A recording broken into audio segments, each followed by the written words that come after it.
Hello, my friends. Story time with Mrs. Beth again. Another great story I have for you to listen to. Koala Lou. Do you know where koalas live? Well, you can see them at the zoo. But they also live in Australia. Yes, they do. Look it up. You might learn about koalas. Anyway, let's read our story. But a big shout out to all my friends who are listening, but especially my friends Emma and Bryn. Let's read it. There was once a baby koala, so soft and round that all who saw her loved her. Her name was Koala Lou. The emu loved her, the platypus loved her, and even tough little koala Claus next door loved her. But it was her mother who loved her most of all. 100 times a day she would laugh and shake her head and say, "Koala Lou, I do love you." Whenever she stretched in the early morning sun or climbed a gum tree or bravely went down the path all by herself, her mother would smile and say, "Koala Lou, I do love you." The years passed, and other koalas were born, brothers and sisters for Koala Lou. Soon her mother was so busy with them, she didn't have time to tell Koala Lou that she loved her. Although, of course she did. Of course she did. Every night, as she curled up under the stars, Koala Lou thought about the times when her mother had looked at her and said, "Koala Lou, I do love you." And she longed for her to say it again. One night, Koala Lou had a splendid idea. Preparations had begun for the Bush Olympics. She would enter the Olympics. She would compete in the gum tree climbing event, and she would win. And her mother would fling her arms around her neck and say again, "Koala Lou, I do love you." Koala Lou began her training right away. She jogged and puffed and lifted weights and panted. She hung from a branch with one claw at a time till she ached.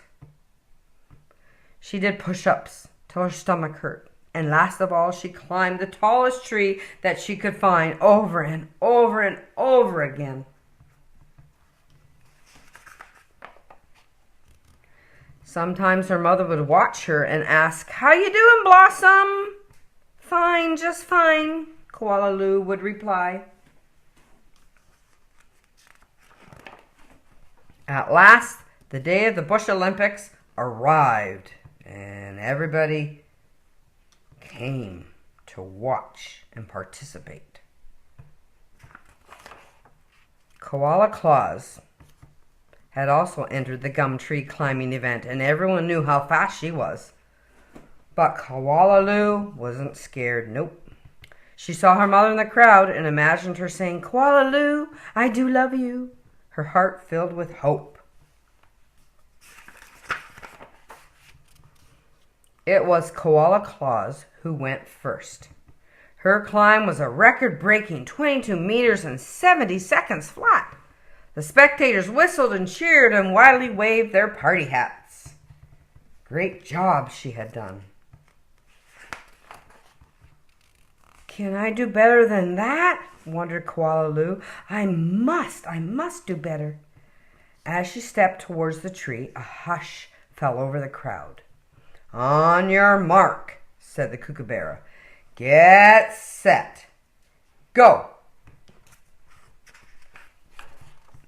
Koala Lou leaped onto the tree. Up and up and up she climbed, higher and higher and higher, faster and faster and faster, until there she was, right at the very top.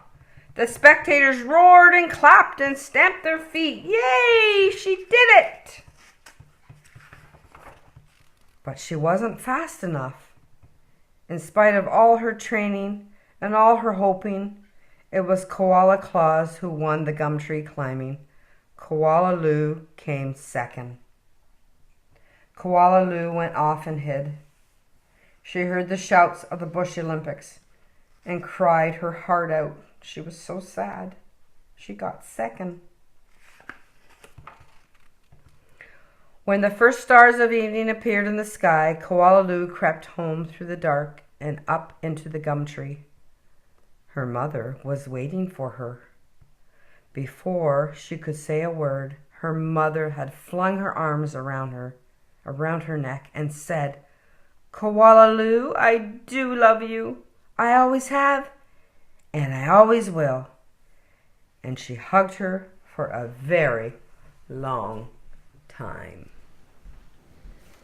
What a cute story. Koala Lou loved her mom, and her mom loved her. So my friends, make sure you're giving your mummies lots of hugs and tell them you love them, because you know your mama loves you too. Bye.